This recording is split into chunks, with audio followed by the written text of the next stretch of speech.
Group of children in Butler County, they're facing multiple felony charges for breaking and entering and vandalism. Brady Williams has a story. They're accused of vandalizing Creekside Middle School, and we're talking at least a really young kid, right?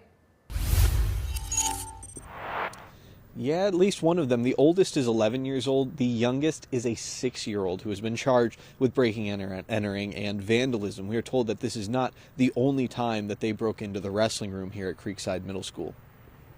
September 25th, court documents state that 6 children broke into the wrestling room at Creekside Middle School in Fairfield. According to those documents, police learned this was not the first time, but in fact the 3rd time that they had illegally entered the building. Police say the kids used a garden hose to flood the wrestling room on 2 different occasions.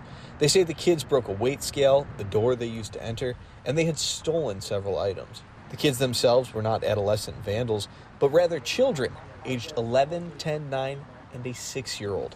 For breaking into the building 3 times in the span of a week and a half, and for causing an estimated $80,000 in damage, the kids face charges of breaking and entering and vandalism, all felonies.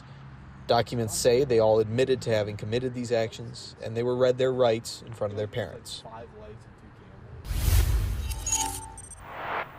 So those specific charges, these are 4th and 5th degree felonies. In children, that means something a little bit different. If you get charged with one of those in the state of Ohio, you can face a minimum of 6 months in essentially juvenile detention with the Ohio Department of Youth Services. That could go all the way up to their age 21 birthday, but it is all discretionary upon the completion of an actual hearing with a judge and all those things going forward. Now, we wanted to talk with either the school or police department about all of this, get a little bit more context to what led to these harsh charges on these kids.